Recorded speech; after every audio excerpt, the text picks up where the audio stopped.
Pemirsa, konferensi tingkat tinggi G20 di Bali resmi ditutup Presiden Joko Widodo Rabu kemarin. Tak hanya berhasil menghasilkan Bali Leaders Declaration, rangkaian KTT G20 berhasil memberikan kontribusi terhadap perekonomian Indonesia. Informasi selengkapnya akan disampaikan jurnalis Media Group Network Muhammad Reisa dari Bali. Reisa, apa saja dampak ekonomi yang dirasakan selama pelaksanaan KTT G20? Resa, perhelatan KTT G20 yang berlangsung di Bali tidak hanya itu sebenarnya juga selama serangkaian kegiatan KTT G20 selama 1 tahun presidensi Indonesia ini telah banyak membawa dampak positif, utamanya dampak ekonomi. Menteri Koordinator Bidang Maritim dan Investasi Luhut Binsar Panjaitan yang sekaligus juga menjadi Ketua Bidang Dukungan Penyelenggaraan KTT G20 mengatakan setidaknya dalam perhelatan KTT G20 ini berkontribusi sebesar 7,5 triliun rupiah terhadap PDB Indonesia, dan juga dikatakan bahwa tingkat konsumsi domestik sendiri juga meningkat akibat dorongan adanya KTT G20 ini yang mencapai 1,7 triliun rupiah. Dan selain itu juga kalau kita lihat dari tingkat keterisian kamar atau okupansi hotel, berdasarkan keterangan dari Menteri Pariwisata dan Ekonomi Kreatif Sandiaga Uno juga mengatakan bahwa tingkat okupansi hotel ini bahkan menembus hampir 100%. Hingga 100% begitu tingkat keterisian kamar hotel yang ada di Bali, khususnya di bagian Bali Selatan yang terisi hingga 100%, sementara untuk di Bali-Bali bagian lainnya ini juga tingkat keterisiannya bahkan mencapai 70 hingga 80%. Selain itu juga kalau kita lihat dari sektor pariwisata, dikatakan juga oleh Menteri Pariwisata dan Ekonomi Kreatif Sandiaga Uno bahwa optimis devisa dari sektor pariwisata juga bisa mencapai target sekitar 1,7 miliar dolar Amerika Serikat atau sekitar 26 triliun. Angka ini juga cukup besar karena adanya perhelatan KTT G20.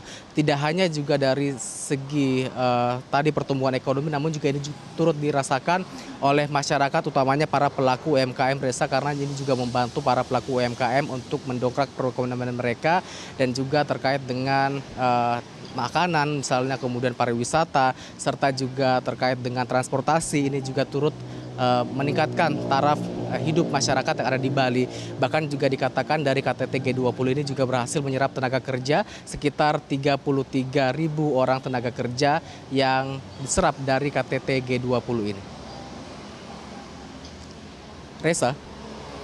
Ya, lalu selain dampaknya terhadap pertumbuhan ekonomi, KTT G20 juga menghasilkan berbagai kerjasama di bidang ekonomi. Apa saja pencapaian KTT G20 di jalur finance?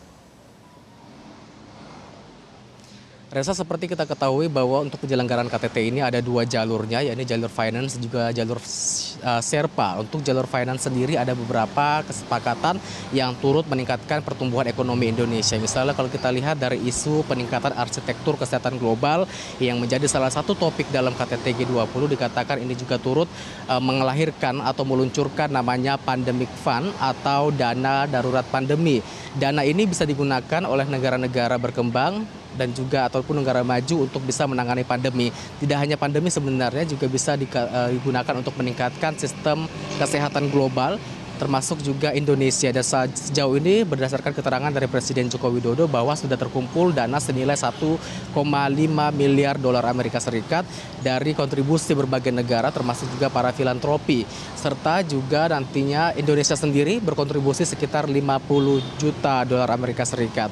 Indonesia sendiri juga nantinya akan menggunakan dana tersebut, akan mengajukan proposal untuk penggunaan dana yang akan digunakan yang pertama untuk menciptakan surveillance ataupun juga membangun laboratorium kesehatan masyarakat, dan juga nantinya akan membangun laboratorium terkait dengan penelitian, misalnya penelitian vaksin yang bisa digunakan untuk penanganan pandemi ke depannya. Selain itu juga kalau kita lihat dari sisi energi, Resa, juga akan dilakukan penghentian untuk pembangkit listrik tenaga batu bara dan juga akan diganti dengan energi terbarukan. Ini juga menjadi salah satu kesepakatan yang termasuk juga kesepakatan antara pemerintah Indonesia dan juga pemerintah Amerika Serikat terkait dengan energi terbarukan ini. Demikian, Resa.